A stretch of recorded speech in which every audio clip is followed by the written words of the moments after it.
Hi everyone, welcome back to our channel Ashnam. We are the travel couple Ashok and Poonam. And this video is our Ooty travel vlog. So Bangalore से ऊटी पहुंचने के लिए हमने sleeper bus करी है which costed us around 1500 rupees per person. Evening की tickets थी हमारा जो पिकअप बस स्टैंड था वो माराठल्ली था, लेकिन माराठल्ली से कोरामंगलम बस स्टैंड पे हमें उतार दिया गया और फिर वहाँ पे हमसे कहा गया कि हम नेक्स्ट बस का आने का वेट करें, मतलब सेम कंपनी का जिसका हमने बुक किया था। तो हमने वहाँ पे 1-2 घंटे तक वेट किया। ऐसा शायद इसलिए हुआ होगा बिकॉज उस दिन काफ़ी तेज़ बारिश होने लगी थी, तो काफ़ी ज़्यादा डिस्टर्बेंस क्रिएट हो गया था। तो बैंगलोर से इस तरीके की स्लीपर बसेस नाइट में ही चलती है और नाइट का सफ़र अच्छा होता है, सोते सोते आप डेस्टिनेशन पे पहुंच जाते हो। बस एक ही प्रॉब्लम होती है कि इन बसेस में टॉयलेट्स नहीं होते। अगर आपको इमरजेंसी लगती है तो आपको कंट्रोल करना पड़ता है, अदरवाइज बसेस का एक फिक्स्ड होता है कि इस जगह पे उनको रोकना है इस टाइम, तो वो आप कंडक्टर से पता कर सकते हैं। कहाँ पहुँच गए? Metropolitan, we have crossed the Metropolitan and about I think 40 kilometers far from the Ooty railway station. 40 kilometers still? 40 kilometers, yeah. Tamil Nadu में एंटर करते ही you will see greenery everywhere. Ooty के पहाड़ों तक का रास्ता बहुत ज़्यादा गोल गोल घुमा हुआ है। बस जब भी टर्न करती थी तो it was very scary. Window के बाहर भी कमी अवॉइड ही करती थी देखना, बिकॉज आई नो कि चक्कर आ जाएगा। Finally we have reach to Ooty. So जो होटल हमने बुक किया था उसके नियरेस्ट बस स्टॉप पे ही हम उतर गए थे, तो वहाँ से हम बाय वॉक ही होटल तक गए। और ये हमारा होटल होने वाला है for 1 night and 2 days. It was early morning and we were hungry too, so फटाफट से हमने नियरेस्ट रेस्टोरेंट ढूंढा, वहाँ चले गए। होटल में चेक इन नहीं मिला अर्ली, हमारा 11 AM से स्टार्ट है। There are no rooms available, so हमने अपना होटल में लगेज रखा के एंड ब्रश करके we are here to have breakfast because we can't wait ना टिल 11। हमारे पास दिन कम है, so that's why we are here and we are having this breakfast and they have served us hot water breakfast menu puri and pongal. After having breakfast hotel के check in में अभी भी 1.5 घंटा बाकी था, so we thought to explore the nearest place. तो nearest में जो पॉपुलर डेस्टिनेशन था वो था रोज गार्डन, तो अभी हम वहीं जा रहे हैं। शेयर्ड वैन की टिकट लेके हम पूरा दिन चाहे तो ऊटी एक्सप्लोर कर सकते थे, बट उसमें प्रॉब्लम ये थी कि हम अभी आए थे और चेंज भी नहीं हुआ था, होटल में चेक इन भी नहीं हुआ था, नहाए धोए भी नहीं थे, इसीलिए हमने खुद से ही एक्सप्लोर किया। बाय वॉक ही हम रोज़ गार्डन तक गए और थोड़ा आसपास का एरिया हमने एक्सप्लोर किया, ऑटो वगैरह से बात करी, क्योंकि आफ्टर विजिटिंग रोज़ गार्डन हमें दोबारा से होटल जाना था, फिर वहाँ से फ्रेशन अप होके फिर हमें और ऊटी एक्सप्लोर करना था, बिकॉज हमारे पास टाइम कम था। हम 2 ही दिन के लिए आए हैं यहाँ पे।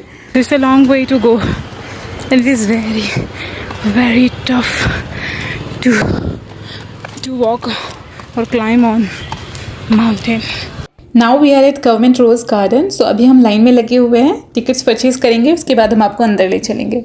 We got the tickets for 80 rupees, so the ticket price is 40 rupees per person. और अभी हम स्टेयर्स पे खड़े हैं, तो यहाँ से नीचे रोज़ गार्डन पड़ेगा, जो कि आप देख रहे हैं। यहाँ से इस तरीके से रोज़ गार्डन का व्यू है, जो कि देखने में काफ़ी प्रिटी लग रहा है, खूबसूरत लग रहा है एंड वेल मेंटेन्ड भी लग रहा है। सो अभी चलते हैं नीचे। यहाँ एंट्री लेते ही आपको इतनी प्यारी प्यारी खुशबू आने लगी कि you will feel awesome. Plus view भी इतना अमेजिंग है, greenery plus different kinds of flowers. Rose garden में 20,000 से ज़्यादा प्लांट्स है, वो भी वेराइटीज़ के, प्लस कलेक्शन ऑफ रोजेज़ है। डिफरेंट कलर्स ऑफ रोजेज़ आपको दिखने को मिल जाएंगे यहाँ पे। प्लस यहाँ पे एक और चीज़ है कि हर प्लांट के साथ ना नाम का बोर्ड भी लगा हुआ है, और कहीं कहीं पे कुछ कुछ इस तरीके की चीज़ें भी लिखी है जिसपे इंटरेस्टिंग कोट्स लिखे हुए हैं। काफ़ी लंबा है, लग रहा था मुझे ऊपर से देखने। मुझे लगा कि छोटा है ऊपर से देखने में, ना। इतना सनी डे होने के बाद भी वेदर बहुत ही प्लीजेंट था, प्लस क्राउड भी अच्छा खासा था। वो तो आपने स्टार्टिंग में देखा ही, काफ़ी सारे लोग आ रखे थे इस दिन। छाँव है, धूप भी है और ये तो बहुत ही ऊंचाई में है। हमारा पैर थक भी गए हैं, इतना ज़्यादा है ना कि मैं तो चलते चलते थक जाऊंगी। Oh god, we are so tired walking this rose garden that हम यहीं पे बैठ गए, यू नो। इतना बड़ा कोई रोज गार्डन बनाता है क्या? बहुत बड़ा रोज गार्डन थोड़ी ना बनाता है। हम इतना थक गए, now we are thinking how will get back to the exit. एक तो पाताल लोक में जा रहे हैं, फिर वापस पाताल लोक से निकल गया।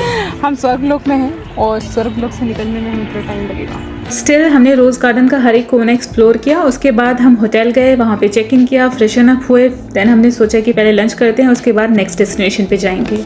सो होटल वीनस के सामने ही द पैराडाइज रेस्टोरेंट था, तो वहीं जाकर हमने लंच किया। तो पोस्ट लंच हमने सबसे पहले एक प्राइवेट ऑटो बुक करी, जो कि हमें 1200 का पड़ा। वो हमें 6 PM तक घुमाएंगे, जितना कवर हो सकता है 6 PM तक, बिकॉज ओपनिंग और क्लोजिंग टाइम भी होती है काफ़ी जगहों की, और प्लस ट्रैफिक भी होता है यहाँ पे। तो अभी हम सबसे पहले जा रहे हैं डोडा बेटा पीक, और यहाँ पे रास्ता जो सड़कें हैं वो काफ़ी ज़्यादा नैरो है, पतली है, इस वजह से गाड़ियाँ एक दूसरे के पीछे खड़ी रहती है, तो हम काफ़ी ज़्यादा पीछे रह जाते हैं, जिस वजह से शायद हमें पहुँचने में काफ़ी टाइम लग जाए और बाकी डेस्टिनेशन कवर ना हो पाए। We are heading towards डोडा बेटा peak and it was too crowded because it's weekend.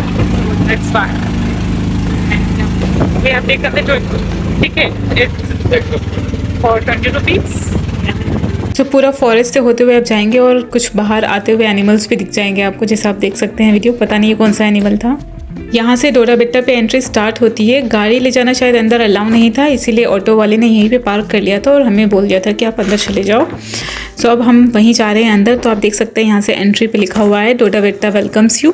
यहाँ से आगे जाते हुए सामने आपको टिकट काउंटर दिखेगा, उस पर प्राइसेस मेंशन, आप वीडियो को पॉज करके नोट कर सकते हैं। सो एंट्री फीस 10 थी, मोबाइल फोन्स अलाउ थे, अगर कैमरा है तो उसके फिर चार्जेस देने पड़ेंगे आपको।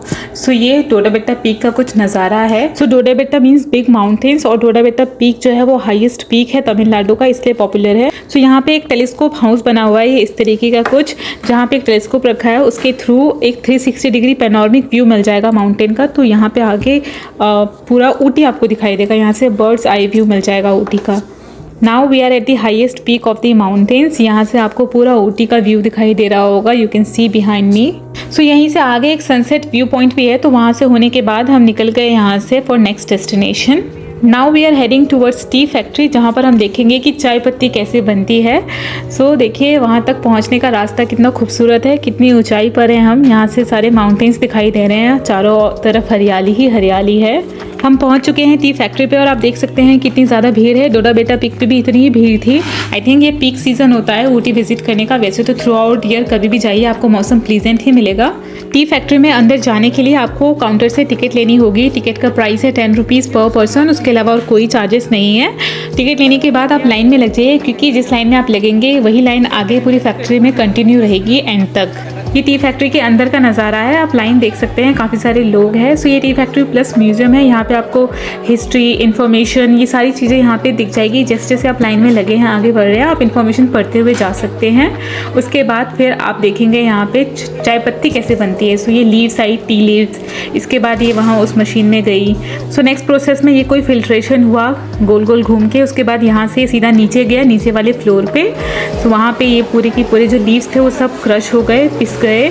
सो पिसने के बाद ये नेक्स्ट प्रोसेस में इस टनल के थ्रू पास होके गया। सो इस टनल से कुछ गर्म हवा निकल रही थी बहुत तेज़ से, जिससे शायद ये जो भी पिसा हुआ था वो ड्राई हो रहा था, और उसके बाद ये इस तरीके के दाने बनकर आए, जिसे हम टी लीव्स कहते हैं। और फिर उसके बाद देखिए आप बोरों में कलेक्ट हो रहा है, एंड देन ये पैकेजिंग हो रही है यहाँ पे। ये पूरा प्रोसेस आप ऊपर के फ्लोर से देखते हुए नीचे वाले फ्लोर पे आ जाएंगे, और यहाँ पे देखेंगे आप चाय भी ऑफर कर रहे हैं, which is free of cost. 10 रुपये की जो हमने टिकट दी, हमें उसकी 10 रुपये की चाय मिल गई। चाय पत्ती आ रही है वही अब पैर धोने के लिए। तो यहाँ पे हम चाय पत्ती खरीद सकते हैं, डिफरेंट काइंड्स ऑफ। तो इन स्टॉल्स पे आपको तरह तरह की चाय पत्ती मिल जाएगी, जो कि आप परचेज कर सकते हैं यहाँ से। सो अगला नीचे है chocolate factory, coffee and spices. तो अंदर इस फैक्ट्री की देख लीजिए। तो इस फैक्ट्री में आप अपनी आंखों से देख सकते हैं कि चॉकलेट्स कैसे बनाए जा रहे हैं। फिर यही चॉकलेट्स आगे स्टॉल्स लगे हुए हैं, जहाँ पे यही different kinds of varieties of chocolates बेच रहे हैं, जो कि थोड़े एक्सपेंसिव साइड पे थे। ग्राम्स के हिसाब से चॉकलेट्स बेचे जा रहे थे। देन आगे ये शॉपिंग करने के लिए यहाँ पे कुछ कपड़े बेच रहे थे, डिफरेंट काइंड्स ऑफ। ज़्यादातर यहाँ पे विंटर्स के कपड़े थे, जो कि हमें थोड़े से एक्सपेंसिव साइड पे लगे, इसलिए हमने यहाँ से कुछ भी परचेज नहीं किया। फैक्ट्री टी फैक्ट्री से हम हैं यहाँ पे नीलगिरी कॉवेरी, दैट इज़ रेशम उद्योग, सिल्क एंड हैंडीक्राफ्ट एम्पोरियम। सो हम चलते हैं अंदर और देखते हैं कि क्या है यहाँ पे स्पेशल। इस एम्पोरियम में चीज़ें काफ़ी डिफरेंट स्टाइल्स की थी, हाई क्वालिटी की थी, बट थोड़ा एक्सपेंसिव साइड पे था, इसीलिए हम सिर्फ विंडो शॉपिंग करके निकल गए। फिर होने के बाद हम जा रहे हैं वैक्स म्यूजियम, जो कि यहीं पास में ही है। तो पूरा हब सा लग रहा है ये, क्योंकि यहाँ पे तरह तरह की शॉप्स थी। ये देख रहे हैं आप, चॉकलेट फैक्ट्री, खाने पीने की दुकानें, कपड़ों की दुकानें, तो सब कुछ था यहाँ। यहाँ से टिकट काउंटर की ओर चलते हैं और टिकट परचेज करते हैं। उससे पहले ये देखिए, इस पे VR गेम्स करवाए जाते हैं 100 रुपीज़ के, तो यहाँ ये ज़रूर करिएगा। हमसे मिस हो गया, हमने नहीं किया, बट चलिए टिकट का प्राइस आप पॉज करके देख सकते हैं। एंट्री टिकट थी 50 rupees per person, plus 10 rupees mobile phone अंदर ले जाने का था। बाकी आप वैक्स म्यूजियम देख सकते हैं, डिफरेंट पॉपुलर पर्सनालिटीज़ के स्टैचूज़ बने हुए थे। सो बहुत ही छोटा सा, इतना बड़ा नहीं था। इसको करने के बाद हमने हॉन्टेड हाउस में भी गए थे हम, हॉरर हाउस में, जिसमें 60 या 50 रुपीज़ का ही टिकट था, और ज़्यादा मज़ा नहीं आया। वो हॉन्टेड हाउस तो बहुत ही बेकार सा था, बहुत ही सिंपल सा। Wax museum and horror house करने के बाद हम जा रहे हैं नेक्स्ट डेस्टिनेशन, जो कि है ऊटी लेक, जिसे ऊटी बोट हाउस भी कहा जाता है। सो वहाँ पे बहुत सारी फन एक्टिविटीज़ है, बहुत सारी शॉपिंग के, खाने पीने का सब कुछ है वहाँ पे। सो या अभी हम वहाँ पे जाएंगे। अभी हम ऑटो में बैठे हैं और काफ़ी ज़्यादा ट्रैफिक था इस टाइम पे, तो पहुँचते पहुँचते मे भी हम शायद लेट हो जाए, बट देखते हैं जितना हो सकेगा हम उतना कर लेंगे, बिकॉज टाइम की शॉर्टेज है थोड़ी सी। तो यहाँ पे है डिफरेंट काइंड्स ऑफ एक्टिविटी, जैसे कि आप देख रहे हैं ये different kind of things. And वहाँ पे भी काफ़ी सारी चीज़ें हैं, वहाँ पे शॉपिंग के लिए है बहुत सारी चीज़ें। पीछे जो देख रहे हैं दैट इज़ लेक। ये अंदर चले, हाँ चलिए। सो ये है टिकट काउंटर और आई थिंक ये बंद हो चुका है। Oh my God. एडल्ट्स का 15 rupees boat house entry tax. So I think as per best information ये जो है मुझे लगता है कि ये क्लोज हो चुका है, तो हमें अंदर जाने का मौका नहीं मिलेगा, but you can see some of view. यहाँ पे आने के बाद रियलाइज कि हमने wax museum and horror house में फालतू में ज़्यादा टाइम स्पेंड कर दिया। हमें पहले यहाँ कवर करना चाहिए था, बिकॉज ऊटी बोट हाउस ज़्यादा पॉपुलर डेस्टिनेशन है और यहाँ पे ज़्यादा कुछ है करने को। वैक्स म्यूजियम में तो कुछ भी नहीं था, ना हॉरर हाउस में। सो यहाँ आई लव ऊटी लिखा हुआ है, मुझे वहाँ जाके फ़ोटो क्लिक करवानी थी, बट अनफॉर्चुनेटली जो टिकट काउंटर था वो बंद हो चुका था और एंट्री के लिए टिकट नहीं लगे थे। जो भी अंदर पहले से ही थे उनके पास 3-4 घंटे थे आराम से एंजॉय करने के लिए, लेकिन फ्रेश टिकट्स वो किसी को नहीं सेल कर रहे थे न्यू लोगों को। बट हुआ क्या कि हम टिकट काउंटर पे गए, हमें कुछ नहीं दिखा, सब बंद हो चुका था। लेकिन उसके बाद सामने जो भी शॉप्स थे ना, हम उसमें घूम रहे थे, तो वहीं आगे से एंट्री का रास्ता था एंड गार्ड ने हमें रोका भी कि वहाँ अंदर नहीं जाना, अंदर बंद हो चुका, अब नहीं जा सकते। बट हमने कहा कि हमारा कुछ सामान रह गया है एंड देन उन्होंने कहा ठीक है, तो हम इस तरीके से हम अंदर चले गए। ठीक है, तो हमने किसी तरीके से एंट्री ले ली और एंट्री टिकट तो मैंने बताई आपको 15 रुपीज़ थी, बट हमने एंट्री फीस दी नहीं, हम तो बहाने से अंदर चले गए। लकीली वी वर इनसाइड और हम हमारे पास 3 घंटे हैं अंदर एक्सप्लोर करने के लिए, एंजॉय करने के लिए। बट हाँ, कुछ वाटर एक्टिविटीज़ थी, क्योंकि ये बोट हाउस के नाम से जाना जाता है, तो बहुत सारी बोट रिलेटेड एक्टिविटीज़ थी जिनका कि टाइम था जो कि बंद हो चुका था। यहाँ पे paddle boat, motor boat, rowing boat, cycles ले सकते हैं रेंट पे राइड करने के लिए। हॉर्स राइडिंग भी हो रही थी, अंदर ट्रेन राइड्स भी थी, अम्यूजमेंट पार्क था, हॉन्टेड हाउस था, मिरर हाउस था, जिन सब का अपना क्लोजिंग टाइम था, तो वो हमारे पहुँचने तक बंद हो चुका था, इसीलिए हम इसमें से बहुत कुछ नहीं कर पाए। जो कि भी टिकट विंडो ओपन थी, हमने वो राइड्स करे, जिसमें से कि ये ड्रैगन राइड था जिसमें हम दोनों अकेले बैठे थे, बाकी पूरा झूला खाली था। देन ये कार रेसिंग करी, उसके बाद और भी करना चाहते थे, बट वो टिकट विंडोज क्लोज हो चुके थे, इसीलिए we went back to hotel. हम पैदल गए होटल, बिकॉज ऑटो हमें यहीं पे छोड़ के चली गई थी। यहाँ के मोस्टली होटल्स का टाइप होता है टूर वैन से, तो उस हिसाब से वो आपको पैम्फलेट दे देंगे और उस लिस्ट में जो भी जगह है जो आपने नहीं घूमी है वो आप प्लान कर सकते हैं and then you can decide कि आपको बुक करना है या नहीं करना। तो हमने आज के लिए वही वैन बुक करी थी, शेयर्ड वैन, जिसमें कि 300 रुपीज़ पर पर्सन लगे थे हमारे। सो फर्स्ट उन्होंने यहाँ इस किसी लेक पे रोका था जो कि बंद था। सो वो जिस भी जगह पे रोकते थे उस जगह के बारे में बताते थे, उसके बाद आप बाहर जाके एक्सप्लोर कर सकते हैं। तो नेक्स्ट डेस्टिनेशन जो उन्होंने रखा वो था पाइन ट्रीज फॉरेस्ट। तो ये पाइन ट्रीज फॉरेस्ट है जहाँ पे पहले की पुरानी ज़माने की फिल्में यहाँ पे काफ़ी ज़्यादा शूट हो रखी थी। सो यहाँ पे आपको हॉर्स राइड भी मिल जाएगा, बट यहाँ पे काफ़ी सारे मंकीज़ भी थे। सो या ज़्यादा टाइम नहीं, बट उसके थोड़ा बहुत एक्सप्लोर किया, फोटोज़ लिए एंड देन निकल गए हम नेक्स्ट डेस्टिनेशन के लिए, विच वॉज वेनलॉक टाउन्स। तो अभी हम वेनलॉक टाउन्स पर है, अभी वो बस जो भी वैन है वो पार्क कर रहे हैं। ट्रैफिक तो ऑब्वियसली मैंने पहले ही बताया आपको, काफ़ी ज़्यादा ट्रैफिक था।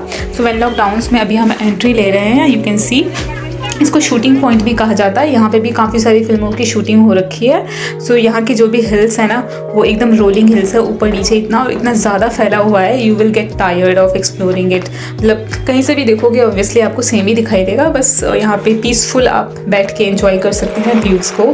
चारों तरफ आपको ग्रीनरी ही ग्रीनरी दिखेगी। यहाँ व्यू एंजॉय करने के अलावा और कुछ था नहीं, खाने पीने का जो भी था वो बाहर की तरफ था। सो जब हमारे वैन के बाकी लोग चलने लगे तो हम भी उनके पीछे चल दिए। फिर वहाँ से हमें नेक्स्ट डेस्टिनेशन पे ले गए ड्राइवर, पाइकारा बोट हाउस। इससे पहले उनको लंच के लिए रुकना चाहिए था, बिकॉज बहुत ज़्यादा लेट हो चुका था, 3 PM ऑलरेडी हो चुका था। तो उन्होंने वहाँ पे रुका नहीं, बिकॉज अगर वहाँ रुक जाते तो क्योंकि इनका क्लोजिंग टाइम होता है बोट हाउस का, तो वो बंद हो जाता है। इस वजह से हमें यहाँ बोट हाउस लेके आ गए। तो यहाँ एंट्री फीस सिर्फ 10 रुपीज़ थी, लेकिन जो भी राइड्स थे वो थोड़े से एक्सपेंसिव साइड पे थे, प्लस भीड़ भी इतनी ज़्यादा थी। टिकट लेने के बाद भी आपका नंबर आते आते बहुत देर हो जाती।